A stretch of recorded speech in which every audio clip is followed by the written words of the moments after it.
जय हिंद दोस्तों। भारत सरकार के लिए मुश्किलें इस समय कम होने का नाम नहीं ले रही। एक तरफ जहां उनको कोरोना से लड़ना पड़ रहा है, वहीं अब उनके साथ के उनकी टीम के लोग अब उनका साथ छोड़ना शुरू कर चुके हैं। कोरोना से जंग की रणनीति तैयार करने में ग्रुप के चीफ रहने वाले डॉक्टर शाहिद जमील, जो कि एक साइंटिस्ट हैं, उन्होंने इस्तीफा दे दिया है। और इस्तीफा देते देते उन्होंने सरकार पर आरोप भी लगाए हैं कि सबूतों की उन्होंने अनदेखी करी है, और इस तरह के कई सारे आरोप उन्होंने लगाए हैं। भारत के सार्स कोविड जीनोम कंसोर्शियम के वैज्ञानिक सलाहकार मंडल के चीफ डॉक्टर शाहिद जमील ने अपने पद से इस्तीफा दे दिया है। उन्होंने न्यूज़ एजेंसी राइटर्स को इसकी बारे में जानकारी दी।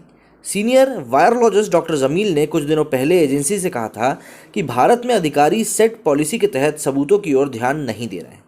न्यूयॉर्क टाइम्स में लिखे एक आर्टिकल में डॉक्टर जमील ने कहा था कि भारत में वैज्ञानिक साक्ष्यों के आधार पर पॉलिसी बनाने को लेकर अड़ियल रवैये का सामना करना पड़ रहा है। भारत के कोविड मैनेजमेंट में कई समस्याएं हैं। इसमें कम टेस्टिंग, धीमी रफ्तार से वैक्सीनेशन और वैक्सीन की कमी शामिल है। इसके अलावा हेल्थ केयर वर्कफोर्स भी काफ़ी ज़्यादा चाहिए। उन्होंने कहा था कि इन सभी उपायों को लेकर भारत में मेरे साथी वैज्ञानिकों का मुझे काफ़ी समर्थन मिल रहा है, लेकिन उन्हें तथ्यों के आधार पर पॉलिसी बनाने को लेकर अड़ियल रवैये का सामना भी करना पड़ रहा है। 30 अप्रैल को 800 से ज़्यादा भारतीय वैज्ञानिकों ने प्रधानमंत्री से अपील करी थी कि उन्हें डेटा मुहैया करवाया जाए, ताकि वो वायरस के बारे में अंदाज़ा लगा सके और उसे रोकने के लिए स्टडी कर सके। डेटा के आधार पर फैसला न लेना एक और आपदा है, क्योंकि भारत में महामारी नियंत्रण से बाहर हो गई है। हम जो जानें गंवा रहे हैं, वो कभी न मिटने वाले जख्म और निशान देकर हर एक के दिल पर जाएंगी। राइटर्स ने एक रिपोर्ट में बताया कि डॉक्टर जमील ने मार्च में ही चेतावनी दे दी थी कि भारत में नया और ज़्यादा संक्रामक वायरस फैल रहा है।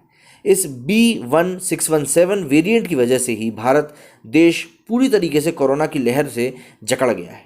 जब न्यूज़ एजेंसी ने सवाल किया कि सरकार इन तथ्यों पर ज़्यादा तेज़ी से काम क्यों नहीं कर रही, इस पर डॉक्टर जमील ने कहा कि हमें ये चिंता है कि अधिकारियों ने पॉलिसी सेट कर ली है और इसी के चलते वे अब सबूतों पर ध्यान नहीं दे रहे हैं, और इसी कारण से एक अड़ियल रवैया भी है जो कि निकल कर सामने आ रहा है।